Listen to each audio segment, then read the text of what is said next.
In the December 8, 1949 edition of the Indianapolis Star, Mary E. Bostwick, a popular reporter at the time, described in a news article an encounter with a UFO involving truck driver Max Lindsay that supposedly occurred in the small town of Bluffton, Indiana on December 7th.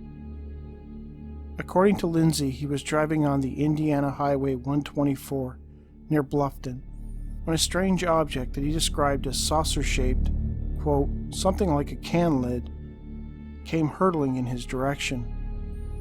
It crashed into his windshield, which, he noted, seemed to shatter on impact. While some might suggest that the object was nothing but a piece from another passing vehicle that had accidentally broken off and found its way by bouncing wind or what have you into Lindsay's windshield, it's what came next that throws any explanation into doubt. According to Lindsay, when the object impacted his windshield, he observed a, quote, flash of blue, followed by the object exploding into smoke, quote, exactly like what's-his-name in the opera Faust. He told this to the officers investigating the accident. Police Chief True Shepard and Deputy Raymond Durr examined the accident scene but could find no trace of the mysterious object.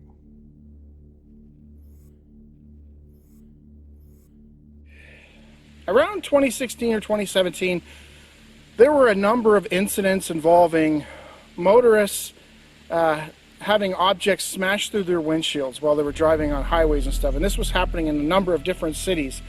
It does kind of make you wonder if this was the same thing. A lot of the motorists reported that it looked like balls of ice, but we're talking like in the summertime. So, and then when the investigators would come to the scene, they would find nothing. This case is a little bit different because the witness described it as a can lid, but it does kind of remind me of that. In Portsmouth, Hampshire, England, a nurse walking from one ward to another vanishes. This case was investigated by UFO researchers Dave Pearson and Ken Phillips. It was November 1976. The nurse recalled that she was at work at around 1 a.m. when the power went out. She was in the process of going to another ward just as the power cut out. She stepped out into the frigid, wintry darkness and made her way across a small quad that connected to the other ward. As she did so, she peered up into the night sky and observed a purple-red, cigar-like object hovering overhead. She stopped and stared at it. Just then, according to the nurse, there was an explosion of bright light, quote, like a flashbulb, and then the object was gone. It didn't fly away, it just simply wasn't there anymore. Although a little unnerved, she continued her short walk to the ward. As she entered the building, she was surprised to find worried staff waiting inside. While she was certain her walk had only taken a few minutes, the anxious staff were adamant that she had been gone for nearly 40 minutes. A check of the watches worn by the nurses revealed that, indeed, nearly 40 minutes had passed since she made her way across the quad. 40 minutes that she could not account for. Probably the strangest aspect of the disappearance was the fact that despite it being freezing cold outside and only being dressed in her uniform, the nurse insisted that she did not feel cold. Pearson and Phillips noted in their follow-up investigation that she would have almost assuredly not been able to stand outside in that freezing cold without feeling a great degree of discomfort, especially wearing only a nurse's uniform. Their attempts to persuade her into undergoing hypnotic regression to help her remember the events of that night proved futile, as the nurse was unwilling. Despite the bizarre experience, the nurse, a skeptic, insisted that she did not believe the technique to be a valid way of unlocking memories.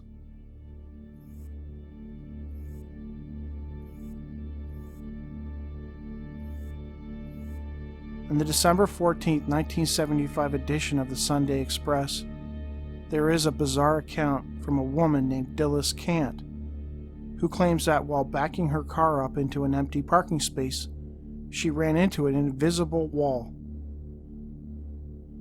According to Mrs. Kant, in early December 1975, she had tried to park her car in the newly constructed multi-story car park near the city center in Durham, and she ran into problems.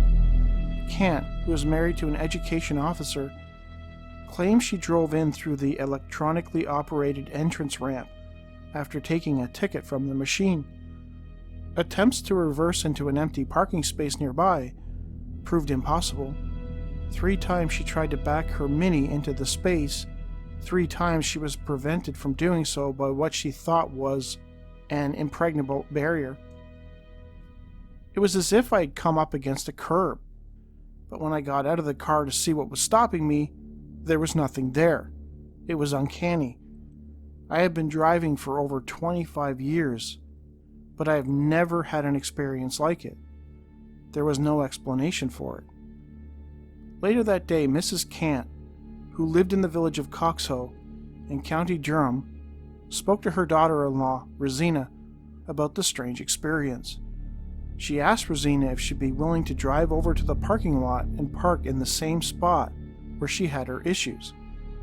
According to Rosina, when she pulled into the parking lot, there was another motorist already there, experiencing the same problems that Mrs. Kant had experienced earlier in the day. Mrs. Kant found it so puzzling that she actually came forward to the council who ran the car park.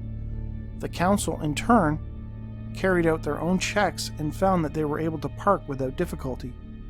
A spokesman noted, "It just seems to be one of those things for which there is no explanation." To appease her, the council actually called in the media and had Mrs. Kant attempt to reverse her car into the spot, for which she did without any issues.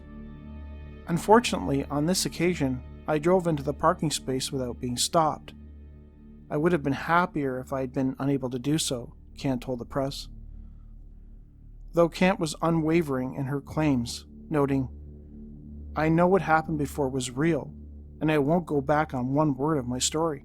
It's the truth, even though it does seem to make me look rather foolish."